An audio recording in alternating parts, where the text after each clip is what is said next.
So my people, this story we're talking about today has been turning heads both in Nigeria and outside the country.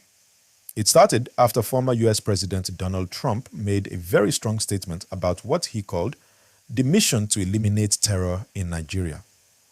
Now, normally when foreign leaders talk about Nigeria, people just brush it off. But this one was different because the words he used carried weight and they quickly spread across social media like wildfire. Trump said that he was ready to support any effort to end terrorism in Nigeria, especially attacks by extremist groups that have hurt innocent citizens in the northern part of the country. Immediately after that, some reactions started pouring in, and that's where this new gist began. There was a headline making waves. Northern Muslim leader declares full support for Trump's mission to eliminate terror in Nigeria. Now, you know how headlines can sound: strong, emotional, and a little dramatic. But people started asking, who exactly is this leader? And what did he really say? Before we get into that, please, if you are watching this right now, don't forget to like this video and subscribe to the channel. It really helps more people hear the truth and understand what's going on without confusion. Thank you. Now, back to the gist. After Trump's comments, some northern leaders in Nigeria started reacting differently. Some said they agreed with his call for stronger action against terrorists. Others said Nigeria doesn't need foreign interference, that we can handle our own issues as a sovereign nation. And honestly, both sides have their points. One particular religious leader who is well respected in the northern region reportedly spoke in favor of any international support that could bring peace to the north.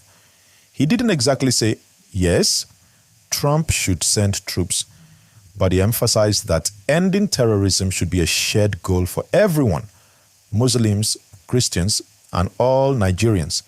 That was probably what inspired that headline that's now making noise online. But let's be honest, when foreign leaders talk about Nigeria, it touches sensitive spots because this issue of terrorism, especially in the Northeast, has caused so much pain. From Borno to Yobe to parts of Kaduna and Niger states, we've seen lives lost, homes destroyed, families displaced. It's not a story that anyone takes lightly. So when Trump said the US might take action to eliminate terror in Nigeria, it sparked fear for some people. Fear that it could lead to foreign military interference. And many Nigerian leaders quickly responded that Nigeria doesn't need foreign soldiers. What we need is global cooperation, intelligence sharing, and economic support to rebuild affected areas. Remember to like this video if you're following the story so far, and subscribe if you haven't. Let's grow this community where we talk facts, not fake news. Now, something else interesting happened around the same time. There were small protests in some parts of the north. People were holding placards, some saying, "We stand with peace," others saying Nigeria can handle its own affairs. It wasn't violent, just people expressing how they felt. Then, the federal government also stepped in, calling for calm. A spokesperson said, Nigeria appreciates concern from international partners, but doesn't accept any external threats or disrespect to its sovereignty. That statement alone cooled down a lot of tension. But you see, the whole situation has opened a big question for us as Nigerians. How do we define support? Because when someone like Trump says he wants to help eliminate terror, some people hear military help, others hear partnership, while others hear control. It depends on who's listening. And honestly, it also shows how divided public opinion can be. Some citizens said, let them come and help, we are tired of the killings, while others said, no, we don't want foreign troops on our soil.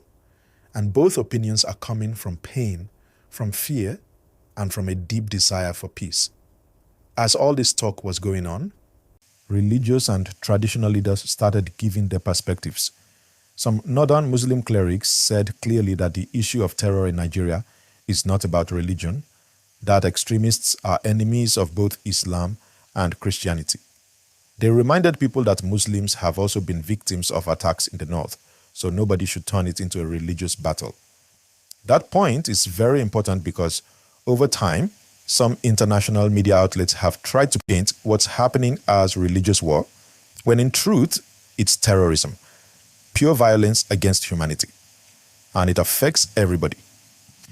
Please, if you are watching, give this video a like right now and subscribe. Let's push truth, not division. Now, let's talk about the so-called mission Trump mentioned. His statement was mainly about protecting Christians in Nigeria, saying America might take steps to defend them. But experts and analysts were quick to point out that the Nigerian crisis is more complex. It's not one group versus another. It's multiple layers of problems. Extremist groups like Boko Haram and ISWAP, armed bandits, and sometimes communal clashes over land and cattle. So yes, people are dying, but not only Christians. Muslims, traditionalists, farmers, herders, everyone has suffered losses. That's why many local leaders are saying, don't use religion to divide this issue. Let's fix it together. At the same time, the Nigerian military has been increasing its operations in the affected regions. There have been reports of airstrikes, arrests of top commanders, and destruction of terrorist camps. You know, progress is being made, but slowly. And people are getting tired because the violence has lasted for more than a decade now. Now, here's something you might not know. Behind these scenes, Nigeria has been working with neighboring countries like Chad, Niger, and Cameroon under the Multinational Joint Task Force. They share intelligence and coordinate attacks against these terror groups. But the problem is huge. The area is large, and sometimes the resources are limited. So when someone like Trump speaks, it immediately gets attention. But the question we all have to ask is, does foreign involvement help, or can it make things worse? History tells us that when big powers intervene in other countries' conflicts, it doesn't always end well. Please pause for a second and give this video a thumbs up. If you are following, it really helps.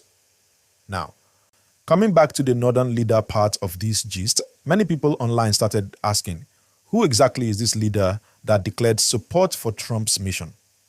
Some people mentioned different names, but when journalists checked, there was no clear evidence that any top northern Muslim leader publicly gave full support for US military action. Most leaders actually said they support peace, but through cooperation, not foreign invasion. That's why it's always important to check sources before believing viral headlines. Social media can twist things easily. One sentence can become a headline that looks explosive, but isn't exactly true. Anyway, as the story kept spreading, people started debating online, on X, Twitter, Facebook, even WhatsApp groups. Some said, at least Trump cares, our own leaders don't talk enough. Others replied, no foreign leader should dictate what happens in Nigeria. So it became more of an emotional argument than a factual one. But one good thing that came out of all this, people started talking more openly about security, development, and unity. Nigerians from different backgrounds were saying the same thing. We just want peace. And you know, that's the real message behind everything happening. Peace. Because for over a decade, terrorism has destroyed so many lives in the north, and even in other regions. Thousands have been displaced, villages abandoned, children orphaned, farmers can't farm freely anymore, traders can't move goods safely. It's a deep wound. So when a powerful country like the US speaks about it, it touches people's emotions, both positively and negatively. Some see it as hope, others see it as interference. Please, if you haven't yet, click that like button right now and subscribe. It's free and it supports this kind of balanced storytelling.